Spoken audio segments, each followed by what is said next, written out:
వీక్షిస్తున్నటువంటి రాష్ట్ర ప్రజానీకానికి, తెలంగాణ ప్రజలు, తెలంగాణ రాష్ట్రం వెలుపల ఉండేటువంటి వాళ్ళకు, ఖండాంతరాల్లో ఉండేటువంటి వాళ్ళకు కూడా అందరికీ నమస్కారం. కాంగ్రెస్ ప్రభుత్వం ఏర్పడే కంటే ముందు ఎన్నికలప్పుడు హామీలే కాదు, వాళ్ళు కారుకూతలు ఎన్నో మాట్లాడారు. ఇప్పుడు వాళ్ళు ఇచ్చినటువంటి హామీలకు సంబంధించి అమలు విషయం వచ్చినప్పుడు ఆనాడేమో కారుకూతలు, వాళ్ళనేమో కోతలు. ఒక్కొక్కటిగా దేంట్లో ఏది కోత విధించి ఎట్లా అమలు చేయగలం, ఎట్లా మినిమైజ్ చేయగలం అనేటువంటి చర్చను లీకుల ద్వారా బయటికి ఇస్తున్నారు. రాష్ట్రంలో తిరుగుతూ ఉంటే ప్రజలు ఏమయ్య సార్ మా 2500 ఏమయ్యని మహిళలు, ఏప్రిల్ మేబీ రెగ్యులర్గా వచ్చే పెన్షన్లే రాలేదు సార్, ఎప్పుడు ఇస్తారని. ఏప్రిల్ మేలో ఇచ్చే పెన్షన్స్, ఆసరా పెన్షన్స్ ఇవ్వలే రాష్ట్రంలో. రైతులు వానాకాలం వచ్చింది, సీజన్ వస్తుంది, పునాస పంటలు అన్నీ దాదాపు కొల్లికొచ్చినాయి, ఇక వరి నాట్లే ఉన్నాయి, ఇంకెప్పుడు ఇస్తారు, రైతు బంధు ఎప్పుడు ఇస్తారు సార్ మమ్మల్ని అడుగుతున్నారు. మమ్మల్ని అడుగుతున్నారు, కాదమ్మా మమ్మల్ని అడుగుతున్నారు, ఉన్నది సర్కారు వాళ్ళది కదా అంటే, ఇక మీరు కొట్లాటోళ్ళు కదా అందుకని మిమ్మల్ని అడుగుతున్నాం సార్, మరి మీరే కదా సర్కారును తెచ్చుకుంటే అంటే ఏం చేస్తాం సార్, ఏరి కోరి మొగుడిని తెచ్చుకుంటానంటే వాడు కొట్టినా పడాలి తిట్టినా పడాలి అన్నట్లుంది మా బతుకు అంటున్నారు ప్రజలు. అట్లా రైతు భరోసా వాళ్ళు చెప్పినటువంటిది దేవుడు ఎరుగు, పాత రైతు బంధు కింద ఇచ్చేటువంటి డబ్బులే ఇస్తలేదు సర్కారు, కుంటి సాకులు చెప్తా ఉంది. నేను మొన్న కూడా చెప్పిన, దాని పేరు మీద దీని పేరు మీద మేము విచారణ చేస్తాం, లేకుంటే ఇంకా వివరాలు సేకరిస్తాం, లేకుంటే అందరి అభిప్రాయాలు తీసుకుంటాం, ఇట్లా ఈ రకమైనటువంటి చర్చ చేసుకుంటా దీన్ని వాయిదా వేసుకుంటా పోతున్నారు. రుణమాఫీకి సంబంధించి మళ్ళొకసారి నేను ఇవాళ మళ్ళీ చెప్తున్నాను, ప్రజల దృష్టికి తీసుకొని వస్తున్నాను, ఈ ప్రభుత్వాన్ని కూడా హెచ్చరిస్తున్నాం. మీరు ఎన్నికలప్పుడు ఏం చెప్పినారు, కేసీఆర్ సర్కారు అమలు చేయకుండా మిగిలిపోయింది మొత్తం ఎంత రుణమాఫీ ఎంత ఉందో అది మొత్తం మేము మాఫీ చేస్తామని చెప్పినారు. మేము గుర్తు చేస్తున్నాయి వాళ్ళ మళ్ళా. మీరు మొన్న మాట్లాడినప్పుడు క్యాబినెట్ తర్వాత మీరు ప్రకటించినప్పుడు ఏం చెప్పినారు, 2018 నుంచి 2023 డిసెంబర్ అన్నారు. మరి 2018 కంటే ముందు ఏవైతే కేసీఆర్ లేదని మీరు పెడబొబ్బలు పెట్టినరో మరి అది గాలిపోతుందా, అది ఇస్తారా ఇయ్యరా, బేసిక్ ప్రశ్న. మిగిలిపోయినటువంటి రుణమాఫీ మేము ఆనాడు చెప్పినాం, రెండో విడత అమలు చేసేటప్పుడు 19,000 కోట్లు ఉంది ప్రభుత్వం మీద భారము. సుమారు మేము రెండో విడతలో అమలు చేసుకుంటూ వచ్చినాక మధ్యలో కరోనా వచ్చింది 2 ఏళ్ళు, అందుకని ఆపినాం, 36,000 దాకా ఇచ్చి మిగతావి మేము ఇస్తామని చెప్పినాం, అనుకున్నట్లే ఇస్తూ పోయినాం. కానీ సంపూర్ణం కాలే. 19,000 కోట్లకు గాను 14,000 కోట్ల పైచీలకి ఇచ్చినాం మేము. సుమారు రమారమే 5,000 కోట్లు పెండింగ్లో ఉన్నాయి ఎన్నికలు అయ్యే నాటికి. మేము ఆ మాట కూడా చెప్పినాం ప్రజలకు, ఈ కారణాల వల్ల ఇవ్వలేకపోతున్నాం, ఎన్నికల తర్వాత ఇస్తామని. కానీ కాంగ్రెస్ పార్టీ నాయకులు ఆ పార్టీ పెడబొబ్బలు పెట్టింది ఏంది, మేము ఇట్లా రాగానే అట్లా ఇస్తామన్నారు. డిసెంబర్ 9 చెప్పింది, ఉరుకురుకులాంటి చెప్పారు, ఎదలు దంచుకొని చెప్పాను, గుద్దుకొని చెప్పాను. ఇక తీసుకొని వాళ్ళు ఉంటే ఉరకండి బ్యాంకులకు అన్నారు. ఓ అబ్బాయి ఎన్ని మాటలు ఇక. ఓకే, మళ్ళీ ఇప్పుడు 15 ఆగస్టుకు మీరు వాయిదా వేసుకున్నారు. ఈ లోపల మీరేదో కసరత్తు చేస్తున్నామని చెప్తున్నారు. ఇక్కడ మౌలికంగా మేము అడుగుతున్నది ఏంటంటే, ఆ రోజుకి ఎన్నికల నాటికి ఇవ్వకుండా మిగిలిపోయినటువంటి రుణమాఫీ ఆ రైతాంగానికి అంతా ఇస్తారా ఇయ్యరా మీరు చెప్పాలి. మీరు అమలు చేయదలుచుకున్నటువంటి రుణమాఫీ 5 ఎకరాల లోపు ఉండి భూమి కలిగి ఉండి రుణభారం ఉన్నటువంటి రైతుల వివరాలు ప్రకటించండి. 2 లక్షల రుణాలు తీసుకున్నటువంటి రైతుల యొక్క వివరాలను ప్రకటించండి. ఎవరు ఆ రైతులు, ఎవరికి ఇచ్చినాయి బ్యాంకులు? ఎందుకంటే 5 ఎకరాలకు లోబడి ఉండేటువంటి ఏ రైతులకు కూడా ఈ రాష్ట్రంలో ఏ బ్యాంకు కూడా 1,00,000 రూపాయలకు మించి రుణం ఇయ్యదు. ఇచ్చినట్లుంటే చూపియండి. 2 లక్షల రుణం ఇవ్వాలి బ్యాంకు అంటే ఖచ్చితంగా ఎక్కువ భూమి ఉండాలి. మరి రాష్ట్రంలో ఉన్నటువంటి మొత్తం భూమిలో 1,52,00,000 ఎకరాల భూమిలో, సాగుకు యోగ్యమైన భూమిలో సుమారు 1,36,37,00,000 ఎకరాల భూమి 5 ఎకరాల లోపు ఉన్నటువంటి రైతుల చేతుల్లోనే ఉంది. మరి 2 లక్షలు ఎవరికి ఇస్తారు? ఎంతమంది ఉన్నారు రైతులు? మండలాల వారీగా మీరు జాబితా, గ్రామాల వారీగా మొత్తం ఒక్కో మండలంలో జాబితా విడుదల చేయండి. మేము డిమాండ్ చేస్తాను. ఎందుకంటే మీరు ప్రగల్భాల కొద్దీ మొదలు మాట్లాడేప్పుడు ముఖ్యమంత్రి ఏమన్నాడు 40,000 కోట్లు అవుతుంది రుణమాఫీ మొత్తం చేసేస్తే ఏక బిగిన చేసి పడేస్తా, ఏముంది మేము నోరు కట్టుకుంటానంటే 40,000 కోట్లు పెద్ద కథనా అన్నట్టు చాలా తేలికగా చేసి మాట్లాడు. మొన్న క్యాబినెట్లో చర్చించినప్పుడు వాళ్ళు ఇచ్చినటువంటి వివరణ ఏంది, 30,000 కోట్లు అన్నారు, 40-30కి దిగిపోయింది. మరి నిజంగా ఫిగర్ ఎంత ఉంది, ఎంతమంది రైతులు తీసుకున్నారు, ఆ వివరాలు చెప్పండి, ప్రజలకు చెప్పండి, వివరించండి, బయటికి ఎందుకు దాచిపెడుతున్నారు? ఎగ్జాక్ట్ ఫిగర్ అరైవ్ కావాలంటేనంటే ఇగో రాష్ట్ర వ్యాప్తంగా ఇన్ని లక్షల మంది రైతులు ఇంత తీసుకున్నారు, మండలాల వారిగా జాబితా విడుదల చేయండి. మేము మచ్చుకు నమూనాకు మొన్న 2-3 బ్యాంకులలో వివరాలు అడిగి తీసుకున్నాం. గవర్నమెంట్ ఏం చెప్తుందో దీని మీద వివరణ తీసుకున్న తర్వాత అవన్నీ నేను మళ్ళీ ముందలు పెడతా. ఏ బ్యాంకులో కూడా 5 ఎకరాలకు పరిమితమైనటువంటి ఏ ఒక్క రైతుకు కూడా 1,00,000కి మించి రుణం ఇవ్వలే. బ్యాంక్ మేనేజర్లే చెప్తున్నారు మేము ఇవ్వం సార్, 25,000 30,000 కంటే ఎక్కువ ఇచ్చే అవకాశమే లేదు ఎకరా మీద. 20 మ్యాక్సిమం 25 కూడా ఇయ్యం పంట రుణాలు. ఇది అంతకంటే ఎక్కువ రాదు. అంటే పెట్టుబడి మా క్యాలిక్యులేషన్ ఉంటుంది, ఆల్ ఇండియా లెవెల్ నుంచి మా మీద మానిటరింగ్ ఉంటుంది, ఏ పంటకు ఎంత రుణం ఇవ్వాలి క్రాప్ లోన్ అనేది ఉంటుంది. రైతు చోటుగానే నాకు 50 లక్ష ఏంటి ఏనికి రాదట్లా, పంట స్వభావాన్ని బట్టి పొలం యొక్క విలువను బట్టి మేము ఇస్తాము అని చెప్తున్నారు బ్యాంకర్లు. ఇది వాస్తవం కూడా. మరి 5 ఎకరాల లోపు ఉండేటువంటి రైతు పంట రుణం 2 లక్షలు తీసుకున్న రైతులు ఎవరైనా ఉంటే మీరు ప్రకటించండి ప్రభుత్వం. ఎవరైనా పలుకుబడి ఉన్నోళ్ళు పోయి, మీలాంటి మీడియా మిత్రులు ఎవరికైనా భూమి ఉంటే మీరు కానీ పోయి మేనేజర్తో మాట్లాడితే మీకు భయపడి ఎవరైనా ఇస్తే ఇచ్చిండొచ్చు తెలియదు నాకు, కానీ ఇచ్చే పరిస్థితి లేదు బ్యాంకులు. నిబంధనలు కాదని ఇవ్వరు వాళ్ళు. కాబట్టి ఆ విషయాన్ని బయట పెట్టాలని చెప్పి మాట్లాడుతున్నాం. మరి రేపు ఇచ్చేటప్పుడు రైతు కూలీలకు 12,000 ఇస్తారా? మీరు ప్రకటించిన కౌలు రైతులు ఉంటే వాళ్ళ లిస్ట్ ఎంత, నిజంగానే ఉంటే మీ దృష్టికి వచ్చిన లిస్ట్ ఎంత, వాళ్ళకి 15,000 ఇస్తారా? మీరు చెప్పిన మాట అమలు చేస్తారా? ఎందుకంటే చెప్పింది ఒకటి అమలు అయితే లేదు కాబట్టి ఇవన్నీ మాటికి అడగాల్సి వస్తుంది, మాటి గుర్తు చేయాల్సి వస్తుంది. 500 బోనస్ చెప్తే 2 పంటలు అయిపోయా, బోగస్ అయిపోయింది. అది రైతులు కూడా చాలా జోక్గా తీసుకుంటున్నారు. చెప్పనేది చెప్పిన అది ఇస్తుందా పోతుందా సార్, ఏదో కాలబెట్టి ఆ కేసీఆర్ ఇచ్చినట్లు రైతు బంధు ఇచ్చినా చాలు సార్ మాకు అంటున్నారు. ఇక 500 బోనస్ అన్నప్పుడు మేమేం నమ్మలేదు, కానీ 15,000 రైతు బంధు ఇస్తా అంటే నమ్మినాం సార్, అది ఒక్కటి మేము చేసిన పొరపాటు అని రైతులు అంటున్నారు.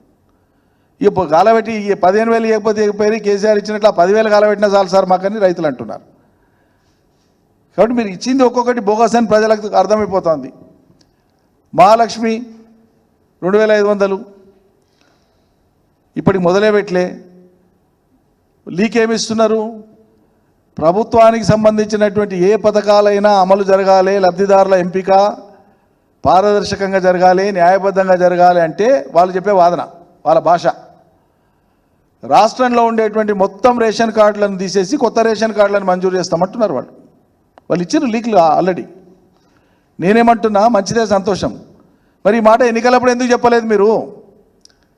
రాష్ట్రంలో ఉండేటువంటి మొత్తం రేషన్ కార్డులను మేము హేతుబద్ధీకరిస్తాము, మా ప్రభుత్వం వచ్చినాక మొత్తం కొత్త రేషన్ కార్డులు ఇస్తామన్న మాట చెప్పలే. ప్రజలను నమ్మించడానికి ఏం చెప్పిండ్రు? కార్డులు ఎవరికి లేవో వాళ్ళందరికీ అర్జెంటుగా కొత్త రేషన్ కార్డులు ఇస్తామని చెప్పిండ్రు మీరు. కానీ ఇప్పుడు మాట మార్చి ఏం చేస్తున్నారు? ఉన్న రేషన్ కార్డులన్నీ పనికిరావు అనే స్టేటస్ తీసుకొని పోయి కొత్తగా రేషన్ కార్డులు ఇచ్చేటప్పుడు ఇక టీవీ ఉంటే కార్డు ఉండదు, మోటార్ సైకిల్ ఉంటే కార్డు ఉండదు, భూమి ఉంటే కార్డు ఉండదు, అనేక ప్రామాణికాలు పెట్టి రేపు మహాలక్ష్మి ఇవ్వాల్సి వస్తే కూడా సైజ్ తగ్గించి ఇంతకే వర్తింపజేస్తున్నామని చెప్పడానికి చేసేటువంటి కుతంత్రాలు ఇవన్నీ కూడా. ఇవి నేరుగా అంగీకరించకుండా ఇప్పుడు ఎన్నికలప్పుడు, ఎన్నికలు అయిన తర్వాత కూడా పెద్దలు జయప్రకాష్ నారాయణ గారు ఒక మాట అన్నారు, ఇవి అవివేకమైనటువంటి హామీలు, ఇవి ఆచరణలో సాధ్యమయ్యే హామీలు కానే కాదు, ఉన్న బడ్జెట్ కాక ఈ కొత్త హామీలు అమలు చేయాలంటే 1,20,000 పైచిలకు కోట్లు అవుతుందండి, ఎవ్వరూ చేయలేరు, ఇది అసాధ్యమని చెప్పారు. ఎన్నికలైనాక ఆయన ఇంకో మాట చెప్పారు, ఇప్పటికైనా మించింది లేదు, మీరు అధికారులకు రావాలనుకున్నారు, వచ్చిండ్రు, ప్రజలు మీకు ఇచ్చిండ్రు, ప్రజలకు చెప్పండి తప్పైంది, ఇవి మాత్రం ఇస్తాం, ఇవి మాత్రం ఇవ్వము అని చెప్పండి ఇప్పటికైనా అని చెప్పారు. ఇవి వాళ్ళు పాటిస్తారా? కాంగ్రెస్ పాటిస్తుందా?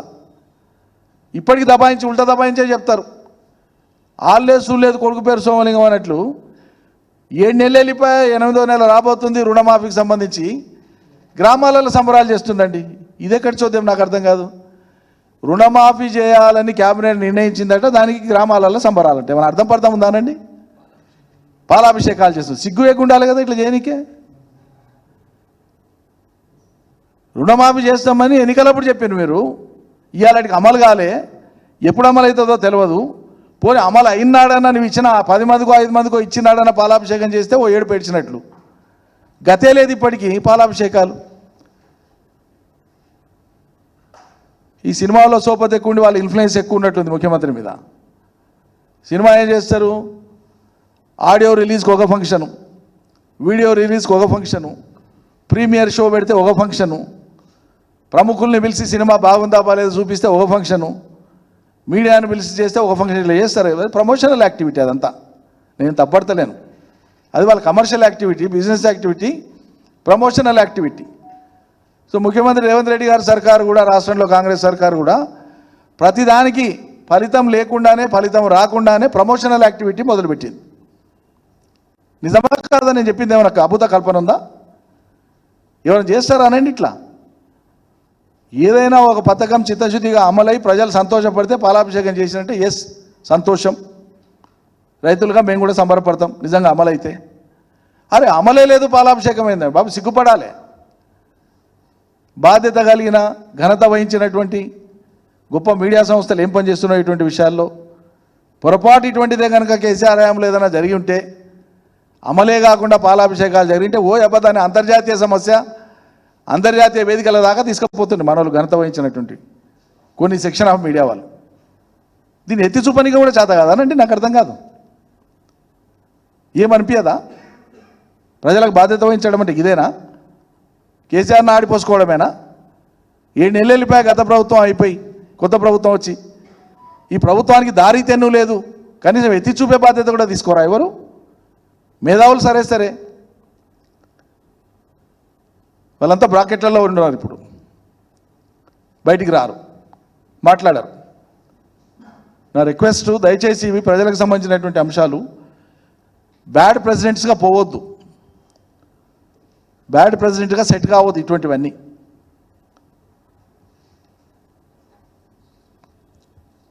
ఇక విద్యార్థులు, ఎస్సీ ఎస్టీ బీసీ విద్యార్థులు, పర్టికులర్గా ఎస్సీ ఎస్టీలు 10వ తరగతి పాస్ అయితే 10,000, ఇంటర్ పాస్ అయితే ఎంత 15 20, డిగ్రీ పాస్ అయితే ఇంత 25,000, పీజీ పాస్ అయితే 1,00,000, ఎంఫిల్ పిహెచ్డీలు అయితేనంటే 2 లక్షలు, చదువుకోనికే ఫర్దర్ చదువుకోనికే 5 లక్షల రూపాయలు ఒక్క విద్యార్థి కానీ ఇచ్చిందండి రాష్ట్రంలో. ఎంత దారుణంగా కొత్త తరాన్ని, యువతరాన్ని, నిరుద్యోగ యువకుల్ని కానీ, చదువుకున్న పిల్లల్ని కానీ భారతదేశంలో మొదటిసారి ఇంత గొప్పగా వంచినటువంటిది కాంగ్రెస్ పార్టీ. వాళ్ళకి అభినందనలు తెలపాలి. ఎందుకంటే ఇలా కాంగ్రెస్ పార్టీ దృష్టిలో చాలా అత్యంత పవిత్రమైనటువంటి దినం ఇది. కాంగ్రెస్ పార్టీకి జూన్ 25 50 ఏళ్ల కింద ఎమర్జెన్సీని విధించి రాక్షస పాలనకు శ్రీకారం చుట్టినటువంటి రోజు ఇది. కాంగ్రెస్ పార్టీ ఎమర్జెన్సీని పెట్టిన రోజు అండి. ఇలా సెలబ్రేషన్ చేసుకోవాలి. ఇలా నిన్న రాజ్యాంగాన్ని సంరక్షిస్తాం, రాజ్యాంగానికి కట్టుబడి ఉంటాం అని చెప్పి చేతుల రాజ్యాంగాలు పట్టుకొని నిన్న సంబరాలు చేసినారు కదా. ఇలా చేయండి సంబరం. రాజ్యాంగాన్ని మేము కాలరాచినటువంటి అతి గొప్ప మహా దార్శనిక పార్టీ మాది. ఈ దేశంలో ఎమర్జెన్సీ విధించి లక్షల మందిని జైళ్ళలోకి పెట్టి 100 మందిని చంపినటువంటి పార్టీ మాది. చీకటి రాజ్యాన్ని అమలు చేసిన పార్టీ మాది అని ప్రకటించండి, సంబరాలు చేసుకోండి. ముఖ్యమంత్రి గారు కూడా ఢిల్లీలో ఉన్నట్లున్నారు, వాళ్ళ అధినాయకత్వానికి చెప్పి సంబరాలు జరిపేయమని చెప్పండి. సిగ్గుపడాలి అసలు. అసలు ఒకవైపేమో దళిత బంధు లాంటి విప్లవాత్మక పథకాలు ఇచ్చినప్పుడేమో వాటిని అపహాస్యం చేసి ప్రజల్ని రెచ్చగొట్టి, ఒక సమూహానికి వస్తే ఇంకో సమూహాన్ని రెచ్చగొట్టి ప్రజలలో అభద్రతాభావాన్ని కల్పించి ఓట్ల కోసం చాలా నీచంగా మాట్లాడింది బీజేపీ కానీ కాంగ్రెస్ కానీ. సరే, రాష్ట్రంలో కాంగ్రెస్ అధికారంలోకి వచ్చింది. ఏం చెప్పిండ్రు వీళ్ళు? కేసీఆర్ 10 లక్షలు ఇచ్చేదేంది, మేము 12 లక్షలు ఇస్తాం అంబేద్కర్ పేరు మీద పెట్టి ఈ స్కీమ్కి అని చెప్పినారు. 7 నెలలు అయిపోయింది, రాష్ట్రంలో ఒక్కటన్నా ఇచ్చినారండి? ఒక్కటి. మరి ఇవన్నీ పాయింట్అవుట్ చేసే బాధ్యత ఎవరు తీసుకోవాలండి? నేను ముకుళిత హస్తాలతో ఈ రాష్ట్రంలో ఉండేటువంటి బాధ్యత వహించినటువంటి మీడియాని, మీడియా సంస్థల్ని, జర్నలిస్టులని రిక్వెస్ట్ చేస్తున్నాను. వాళ్ళు ఇచ్చిన హామీలు అమలు చేసేటువంటి విధంగా దయచేసి మీరు ప్రజల పక్షాన మీ గొంతు కూడా విప్పమని నేను ప్రార్థిస్తున్నాను. ఇది ఒక బీఆర్ఎస్ వంతే కాదు, ఇది మనమందరం సామూహికంగా ప్రజలకు బాధ్యత వహించేవాళ్ళం. రాజకీయ పార్టీ, ప్రతిపక్ష పార్టీ ఓ పాత్ర పోషిస్తే, అధికార పార్టీ ఓ పాత్ర పోషిస్తే, మీడియా ఓ పాత్ర పోషిస్తే, ప్రజాస్వామ్యంలో ఇవన్నీ ఎవరి పాత్రలు వాళ్ళు పోషిస్తారు. మా కాలంలో ఎత్తి చూపినట్లే అంత కాకపోయినా జర తక్కువనైనా ఎత్తి చూపండి, పుణ్యం వస్తుంది. ఎందుకు ఎత్తి చూపరు?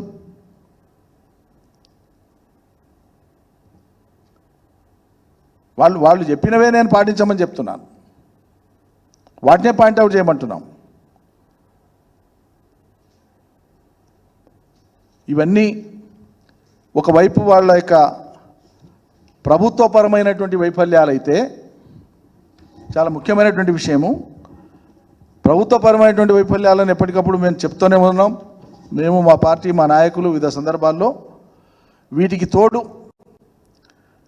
ఇటీవల జరిగినటువంటి పార్లమెంట్ ఎన్నికలలో సరే బీఆర్ఎస్కు సీట్లు రాలే, సంతోషం, వాళ్ళకి సంతోషం, ఓకే. మాకు సహనం ఉంది, ఎందుకు రాలేదో మా కారణాలు మాకు విశ్లేషించుకున్నాం, సవరించుకోవాల్సి ఉంటే సవరించుకుంటాం. కానీ ఇక్కడ చాలా కీలకమైనటువంటిది, సమాజం కూడా గమనించాల్సినటువంటి ఒక అంశాన్ని నేను చర్చకు పెడుతున్న సమాజం ముందల. ఈ దేశంలో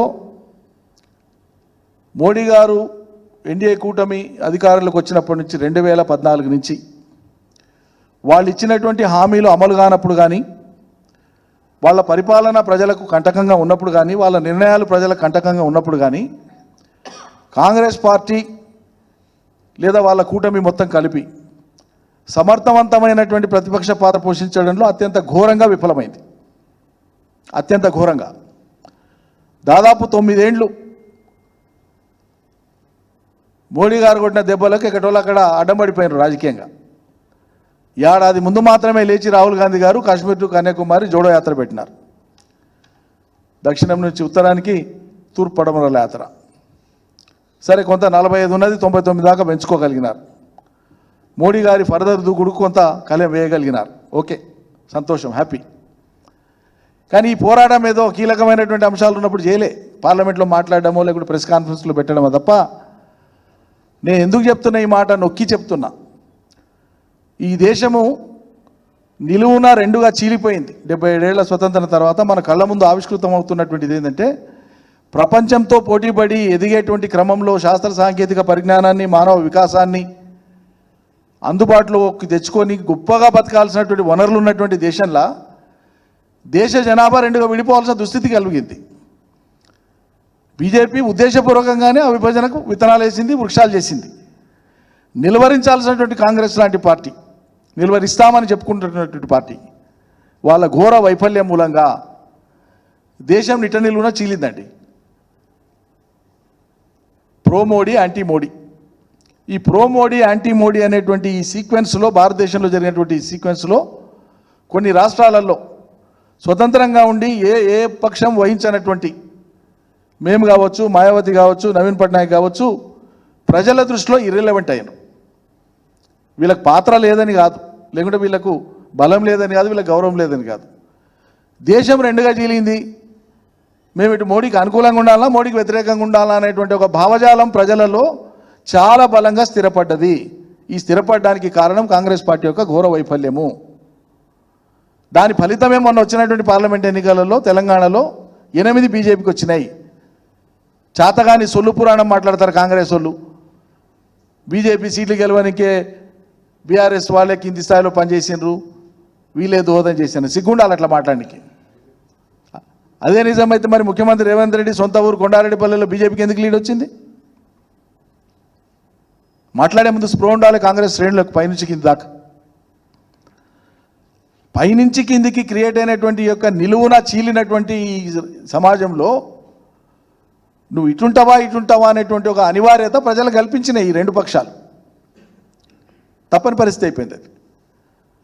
అందుకోసమే కాంగ్రెస్ పార్టీ తాను ఆత్మపరిశీలన చేసుకునే క్రమంలో మొన్న పార్లమెంట్ ఎన్నికల ఫలితాల తర్వాత మొన్నటికి మొన్న పోయిన వారం కూడా కాలే, ఇవాళ 19 తారీఖు 7 రోజులైంది, 8 కూడా కాలే ఇంకా.